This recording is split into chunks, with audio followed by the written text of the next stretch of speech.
नमस्कार दोस्तों, कैसे हैं आप सब। आशा करती हूँ कि अच्छे ही होंगे, स्वस्थ होंगे। मैं करिश्मा वाबले एक बार फिर हाजिर हूँ और लेकर आई हूँ यादों की झरोखों से एक नई कहानी, एक नई बात, एक नया किस्सा लेकर आपके अपने शो में, जिसका नाम है गीतों की कहानी करिश्मा की जुबानी। तो चलिए दोस्तों, साथ मिलकर संगीत के इस सुरों भरी महफिल की शुरुआत करते हैं और सुनते हैं एक बेहतरीन कहानी, एक बेहतरीन किस्सा। हालांकि ये किस्सा ना होकर एक पूरी जिंदगी की दास्तां है। ये किसी खास गाने की कहानी ना होते हुए ये कहानी एक महान म्यूजिक डायरेक्टर और एक महान गायक के बीच की कहानी है। हिंदुस्तान की म्यूजिक इंडस्ट्री का माइलस्टोन भी कह लीजिए या फिर एक बड़े म्यूजिक डायरेक्टर कह लीजिए। जब भी इन पहलुओं के बारे में सोचा जाएगा तो ये नाम सामने आएगा और वो नाम है नौशाद साहब।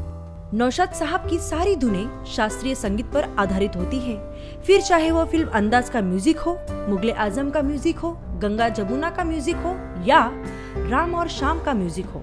इन्होंने इन सारी फिल्मों की म्यूजिक में जादू बिखेर दिया।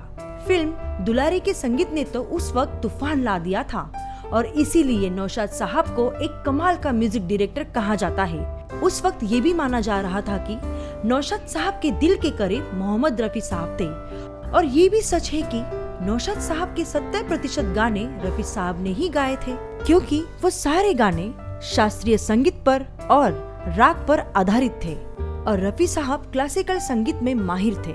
वो गुरुओं से, उस्तादों से सीख चुके थे, तो उनके लिए तो ये मुफीद था कि वो रफी साहब से ही अपने गाने गवाए और रफी साहब ने भी नौशाद साहब के लिए अद्भुत गाने गाए और उन्हीं का गाया हुआ एक गाना मन तरपत हरिदर्शन को आज एक माइलस्टोन गाना है।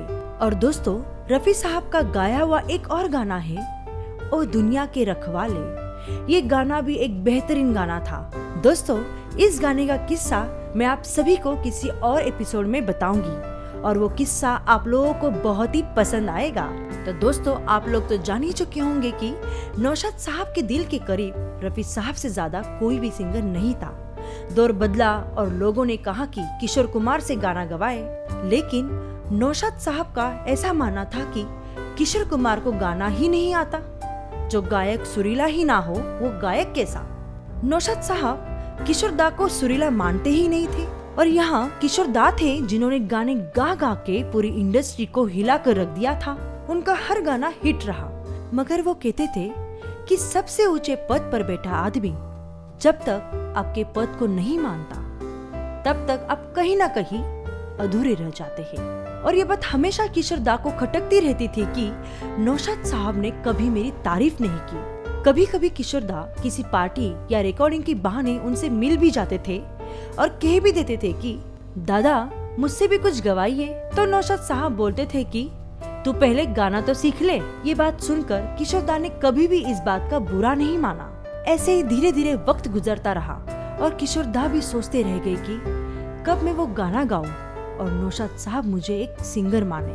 फिर सन 1981 में एक फिल्म आई जिसके म्यूजिक डायरेक्टर थे राजेश रोशन, अमिताभ बच्चन, नीतू सिंह, अमजद खान। स्टारर फिल्म जिसका म्यूजिक बहुत मकबूल हुआ था। और दोस्तों, किशोर दा का वो गाना कौन भूल सकता है, सारा जमाना हसीनों का दीवाना, भोले ओ भोले। उनका हर एक गाना हिट था। इस फिल्म में एक और गाना था और उसे किशोर दा ने मध्यम आवाज में और इतने प्यार से गाया और वो गाना था छूकर मेरे मन को किया तूने क्या इशारा। और जब ये फिल्म थिएटर में आई और HMV द्वारा इसका म्यूजिक निकाला गया तब ये गाना हर जगह मकबूल होने लगा। फिर किशोर दा के पास फोन बजा और जब किशोर दा ने फोन उठाया तो वहाँ से एक आवाज आई कि हम नौशाद बोल रहे हैं। पहले तो किशोर दा को विश्वास ही नहीं हुआ कि नौशाद साहब सामने से फोन कर रहे हैं। फिर नौशाद साहब ने कहा कि सुनो मियाँ, हमने आपका गाना सुना छू कर मेरे मन को, और वो गाना सचमुच हमारे दिल को छू गया और आज से हम मान लेते हैं कि आप आधे सिंगर तो बन गए और जिस दिन गाना हमारे दिल को पूरी तरह छू जाएगा उस दिन हम आपको पूरा सिंगर मान लेंगे। पहले तो सिंगर ही ना मानना, और फिर आधा सिंगर मानना, तो ये आधे सिंगर को एक पूरा सिंगर बनाने की एक अजीब सी छटपटाहट किशोर दा में थी और एक आत्मविश्वास भी था कि मैं एक ना एक दिन नौशाद साहब से कहलवा कर ही रहूंगा कि मैं एक अच्छा सिंगर हूँ। और वक्त बीतता गया और किशोर दा लगातार गाते जा रहे थे। और फिर एक वक्त ऐसा भी आया जब किशोर दा की सगी बहन के बेटे ने उनकी भांजे बप्पी लहरी ने एक गाना बनाया और फिल्म का नाम था शराबी, जो सन 1984 में रिलीज हुई। अमिताभ बच्चन ने एक्टिंग की हुई जितनी भी फिल्में थी उनमें से one of the best, one of the finest film थी। दोस्तों, एक और बात मैं बताना चाहूंगी कि कुछ फिल्में कहानी के बल पर नहीं तो अदाकार की अदाकारी पर भी चलती है और ये फिल्म उसी का एक ज्वलनशील उदाहरण है। इससे बेहतर शराबी का रोल या तो दिलीप कुमार ने फिल्म देवदास में किया था या तो फिर अमानुष में उत्तम कुमार साहब ने किया था। लेकिन जब ये शराबी का रोल अमिताभ जी ने किया और फिल्म पर्दे पर आई तो लोगों ने उसे और भी पसंद किया। वैसे तो इस फिल्म के सारे गाने हिट रहे, जैसे कि दे दे प्यार दे प्यार दे प्यार दे दे हमें प्यार दे और जहाँ चार यार मिल जाए वही रात हो गुलजार जहाँ चार यार। लेकिन दोस्तों, इसमें एक और गाना था जो इंतजार का गाना था और वो गाना किशोर दा ने इतनी खूबी से गाया कि वही गाना सुनकर नौशाद साहब ने फिर से एक बार किशोर दा को फोन किया और कहा कि बेटा तू सिंगर बन गया, आज तेरा गाना मेरे दिल को छू गया।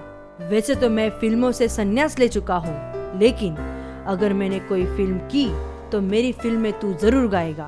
तो दोस्तों, अब आप ये जानने के लिए बेताब होंगे कि वो गाना कौन सा था। तो मैं आपको बता देती हूँ कि वो गाना था मंजिलें अपनी जगह है, रास्ते अपनी जगह। और इसका जो अंतरा है वो इतनी खूबसूरत तरीके से गाया किशोर दा ने कि उनकी मेहनत रंग लाई और म्यूजिक के सबसे ऊंचे पद पर बैठे उस इंसान ने किशोर कुमार को सिंगर मान लिया। दुनिया तो मान चुकी थी, मगर उस महान कलाकार का मानना जरूरी था और किशोर दा ने जीते जी ये कमाल कर दिखाया। और जिन जिन लोगों ने उन्हें बेसुरा कहा था उन सब के सामने अपने आप को साबित किया।